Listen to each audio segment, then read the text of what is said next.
शेष महेश गणेश दिनेश, ये सारे मिलकर अंतरगावे और ताही अहीर की छोहरिया छछियावर छाछ पे नाच नचावे। दो आदमी को पढ़ना बहुत जरूरी। जिनके पास भी ऐसे लोग रहे वो कभी नहीं हारे। जब गर्दन काटनी है तो गाली देने की जरूरत क्या है। अब लड़कियों के सामने तुम रो भी नहीं सकते। जो चीज तुम कमा नहीं सकते वो कीमती है, और अगर वो 2 घंटे तुम्हारे पास बैठ गया,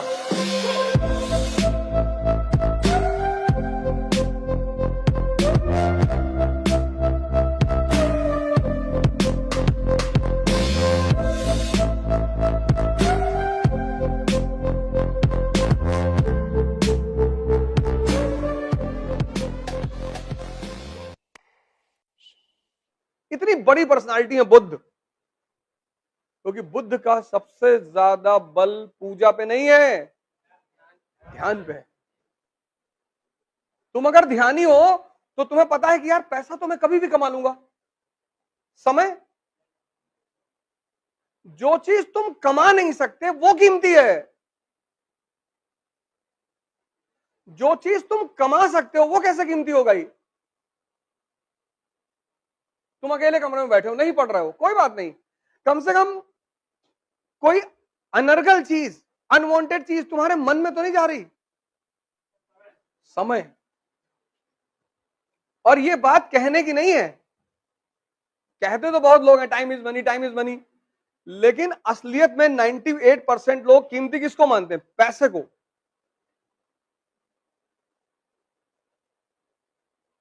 नाइन्टी 98% लोग दुनिया में पैसे को कीमती मानते हैं। जितने लोग समय को कीमती मानते हैं वो तो पता नहीं क्या क्या करते हैं जीवन में।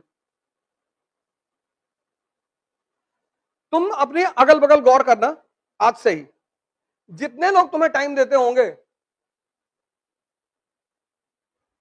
जितने, आज से एक्सपेरिमेंट करना और डायरी में लिखना इसको, जितने लोग तुम्हें टाइम देते होंगे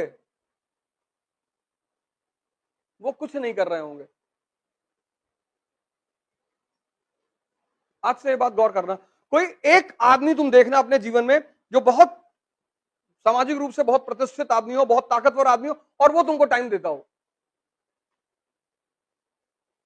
तुम्हें जितने लोग, तुम यहां बैठे हो, तुमको वही लोग टाइम देते होंगे जिनकी अपनी जिंदगी में कुछ भी नहीं है, और तुम उनको इसलिए टाइम देते होगे क्योंकि तुम्हें टाइम की कीमत ही नहीं पता।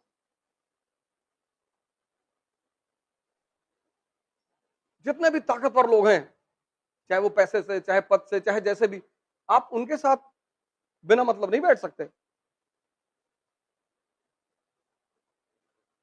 जाओ किसी डीएम के पास 2 घंटे बैठ के दिखाओ, और अगर वो 2 घंटे तुम्हारे पास बैठ गया तो फिर कोई बहुत खास बात है तुम्हारे अंदर।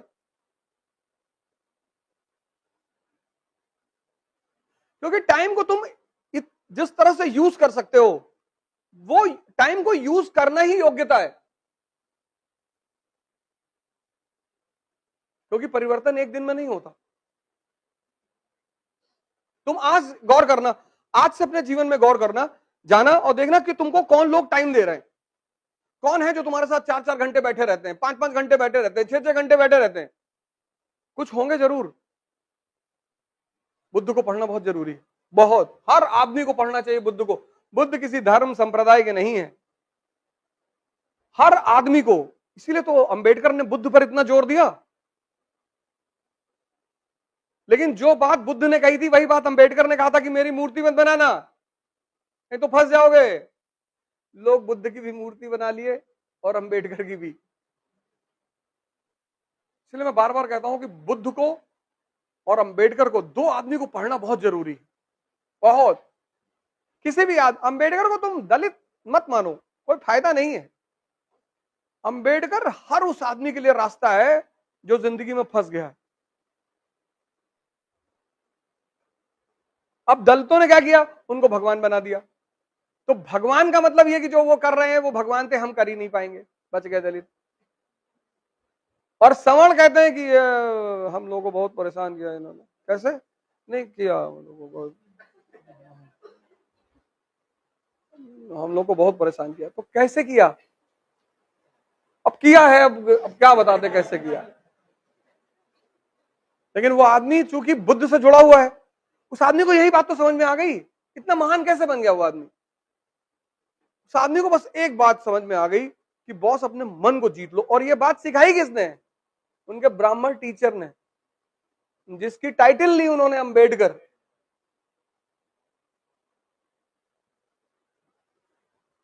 नहीं तो तुम्हें कोई गाली दे और तुम डेली क्लास जाकर बैठ सकते हो? कभी नहीं बैठोगे। लेकिन वो मास्टर जो पीछे बैठा हुआ था ना, वो बताता था कि कोई बात नहीं, कृष्ण को भी गाली पड़ती थी, कृष्ण को भी लड़कियां चढ़ाती थी। अगर तुम्हें कोई, जैसे तुम्हारे पास एक गुरु है और तुम फंसते हो और तुम उसके पास जाते हो और वो तुम्हें कोई एग्जाम्पल दे देता है कि तुम्हें थोड़ी चढ़ाया जा रहा है, कृष्ण, शेष, महेश, गणेश, दिनेश, ये सारे मिलकर अंतर गावे, महिमा गावे, और ताही अहीर की छोहरिया छछिया वर छाछ पे नाच नचावे।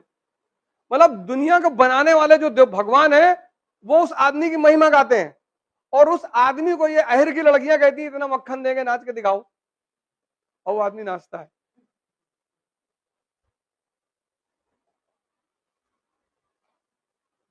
ताही अहीर की चोहरिया, कि इतना पहले नाचो,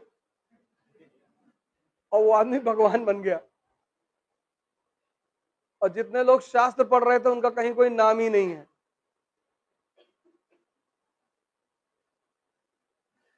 जब तुम जीवन में फंसते हो ना, इसीलिए घर में माँ बाप, भाई बहन, कोई एक आदमी तुम्हारे पास ऐसा होना चाहिए कि जब भी तुम फंसो और तुम जाके उसको बोलो, यार क्लास में आज एक लड़का बदतमीजी कर दिया, कहा बहुत अच्छा, कुछ मत बोलना, तो कल जाके थैंक यू बोल देना।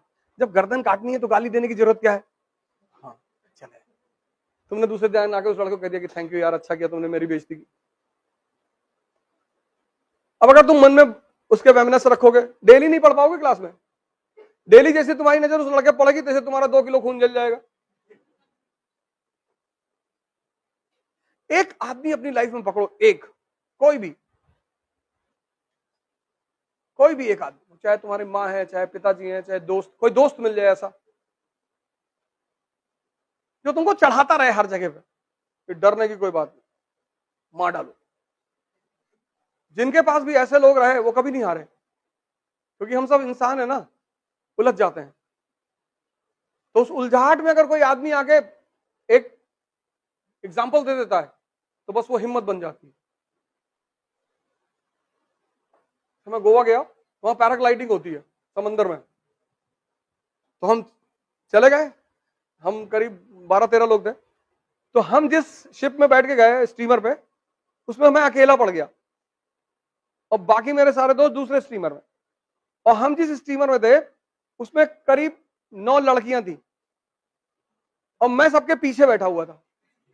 वो जो पैराग्लाइडर था उसने मुझे लगा कि ये सब करेंगी, पहले तो देखा जाएगा कैसा हो रहा है, डर लगेगा तो कह देंगे भैया तबीयत खराब हो रही, नहीं करेंगे। उसने सबसे पीछे से शुरू किया। वो जो आदमी था उसने कहा इधर आ जाओ। मैंने कहा सर मैं तो पीछे बैठा, इधर आओ चलो। अब मुझे लगा कि अरे भगवान, क्योंकि मैं तो ये सोच के पीछे बैठा था कि पहले ये लोग जाएंगी, अगर कोई थोड़ा बहुत खतरा हुआ तो निकल लिया जाएगा कि सर यहाँ दर्द हो रहा है सर। अब भैया जब उसने पानी में उठाया ना, अरे भगवान, अब लड़कियों के सामने तुम रो भी नहीं सकते, एकदम ऐसे खड़ा हुआ था सर। लेकिन हमको ही पता था कि अंदर हो क्या रहा है। फिर मैंने उससे पूछा, उससे बोट वाले से कि अबे रस्सी टूटेगी तो नहीं? कभी कभी टूट जाती है। हमने कहा समंदर में शार्क वार्क तो नहीं है, अब निकल आए तो तुम्हारी किस्मत। वो और उल्टा बोल रहा था। जैसे भाई एक आदमी होता है वो आपको हिम्मत देता है, कह रहे नहीं भाई साहब रस्सी नहीं टूटती। वो गोवा का आदमी थोड़ा रफ होता है, होते हैं रफ, वो ज्यादा बात नहीं करते। मैंने कहा भाई साहब वो शार्क वार्क तो नहीं आती? कहा तुम्हारी किस्मत होगी तो आ जाएगी। अरे मैंने कहा यार अब भगवान आज निकाल ले किसी तरह से। और फिर पूरा हनुमान चालीसा पढ़ना शुरू किया। इसलिए तो कबीर ने कहा दुख में सुमरन सब करे, सुख में करे न कोई। और जो सुख में सुमरन करे तो दुख काहे को होए।